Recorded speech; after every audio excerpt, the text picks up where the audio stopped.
पालक भजी खमंग आणि चटपटीत। तरी आता आपण पालक भजी बनवायचं म्हटल्यानंतर पालक घेऊ पहिल्या सुरूला। तर पालकाची पाने आपण अशी चांगले खुडून घेऊयात।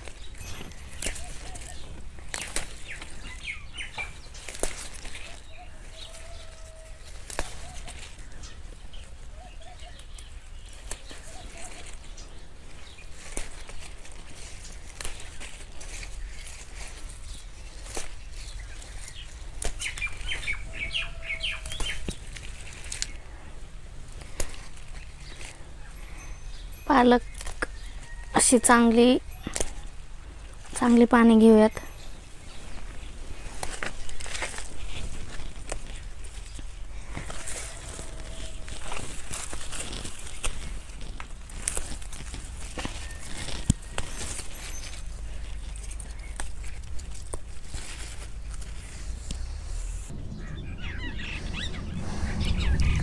पालक आता चांगली प्रकारे आपण निवडलेली आहे। तरी आता स्वच्छ पाण्यामध्ये धुवून घेऊ आधी पहिल्या सुरला सगळे पानं चांगले स्वच्छ असे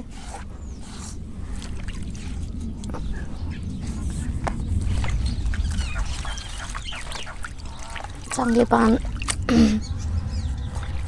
आपण चांगल्या प्रकारे निवडलेले तर आहे। त्याला असं धुवून जरी घेतलं तरी चालेल। आता कोथिंबीर चांगले असे पान घ्यायचे।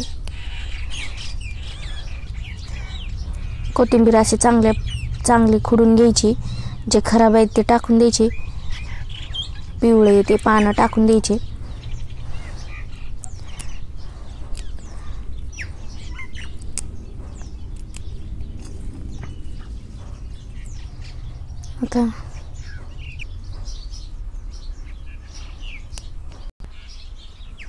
आता कोथिंबीर चांगली निसून घेतली तर आपण आता धुवून घेऊ कोथिंबीर चांगली पाण्यामध्ये। आता एक कोथिंबीर चांगली धुवून झालेली आहे। आता हिरवी मिरचीचे पण देठ काढलेले आहेत तर आपण धुवून घेऊ त्या हिरवी मिरची चांगली।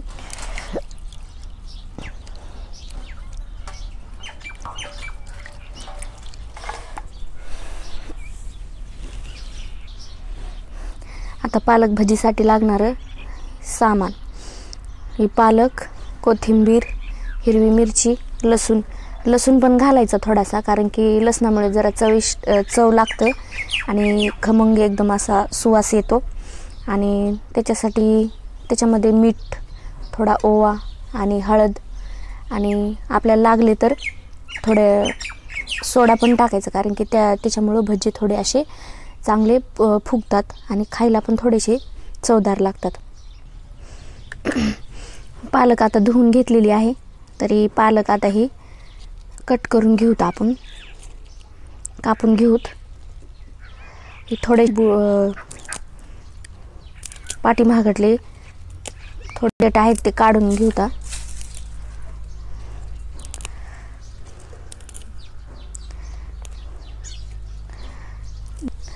आता आपण ही लहान अशा आकारात कापून घ्यायची पालक।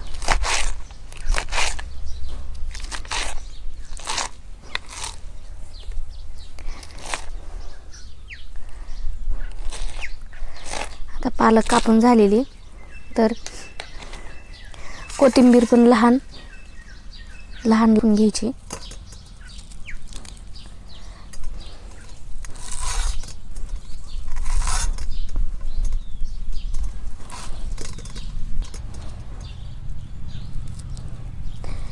कोथिंबीर लहान अशा आकारात कापून झालेली।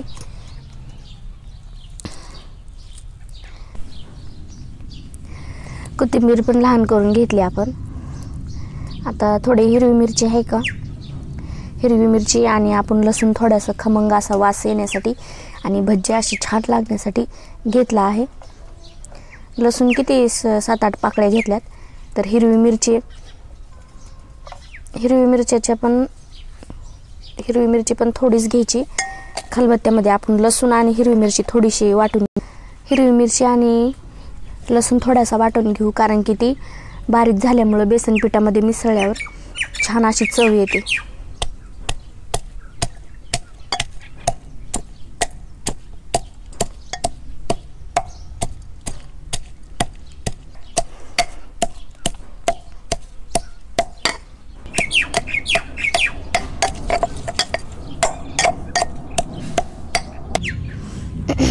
आता ही मिरची वाटून झालेली आहे काय, आणि थोडे काही मिरचीचे असे लहान तुकडे करून घ्यायचे, कारण की सगळी जर मिरची आपण वाटून घातली तर भजी जास्त तिखट लागतील. त्याच्यामुळं चवीपुरतंच तेवढं हिरवी मिरची आणि लसूण थोडासा वाटून घ्यायचा.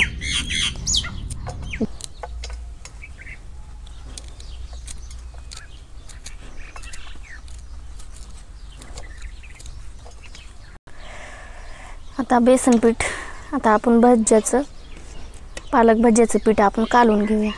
हे बेसन पीठ आपल्याला जेवढं पाहिजे तेवढं घ्यायचं. बेसन पीठ घेतले 2 वाट्या. आता त्याच्यामध्ये थोडी हळद टाकायची, थोडासा ओवा टाकायचा, लागेल तेवढं, जास्त नाही टाकायचा. अर्धा चम्मच जरी टाकला तरी चालतो. मीठ चवीनुसार टाकायचं. आता त्याच्यामध्ये आपण वाटलेलं थोडंसं हिरवी मिरची आणि लसूण ते टाकून घेऊ.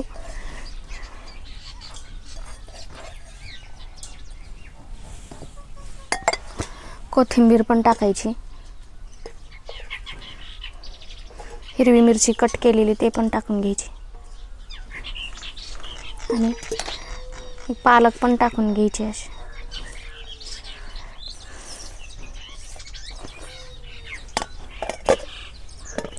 आता ही कालवून एकजीव करून घ्यायचे.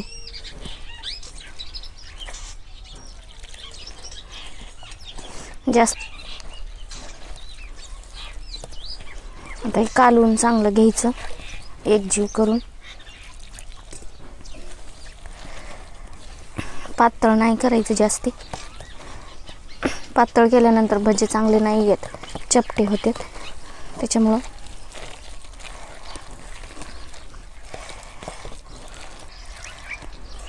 मीठ बघावं लागेल कसं झालं. आता हे आपलं भज्याचं पीठ चांगलं कालवून झालेलं आहे.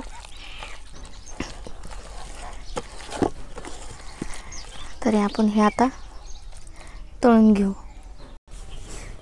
चूल पेटवून घेतलेली आहे. आपण आता कढईवर ठेवूयात तेल तापायला. हे आपलं चुलीवरचं भांडं जास्त काळं होतंय, म्हणून आपण त्याला थोडीशी राख लावून घ्यायची, जेणेकरून ते काळं नाही होणार. आता कढई ठेवली आपण तापायला. त्याच्यामध्ये तेल टाकू. तेल चांगलं तापून द्यायचं. तेल नाही तापलेलं, आणखीन थोडंसं चांगलं त्याला उकळी येऊ द्यायची तेलाला.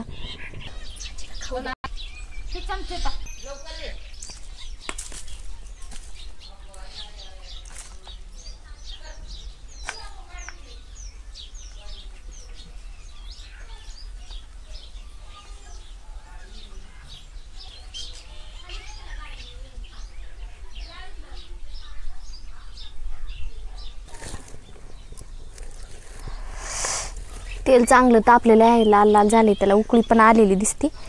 आता आपण भजी सोडू.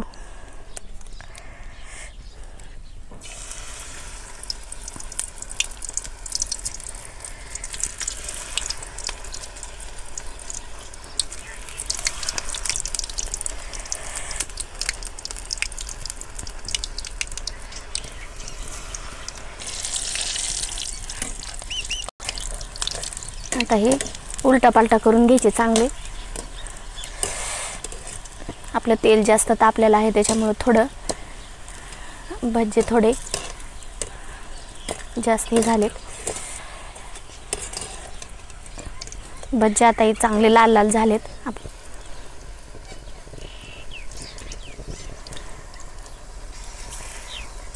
आता ही उलटा पालटा करून चांगले घ्यायचे, चांगले तळून द्यायचे भजी.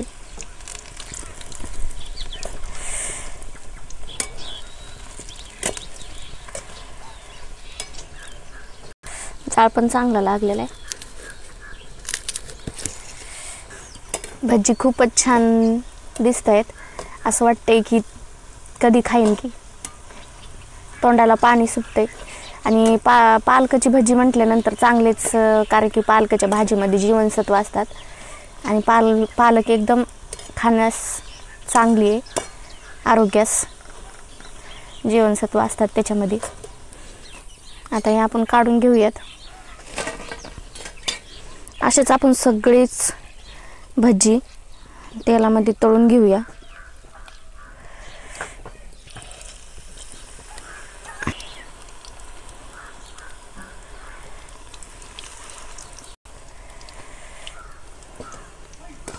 भजी चांगली अशी लाल लाल होऊ द्यायची.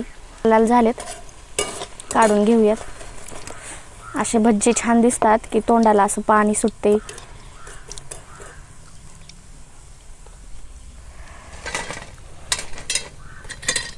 तरी अशा प्रकारे आपण सगळे भजी तळून घ्यायची. तर हे झालेले आहेत आपले पालक भजी. एकदम चटपटीत आणि खमंग. असं वाटतंय की तोंडाला पाणी सुटले, कधी खाईन की. तुम्ही नक्कीच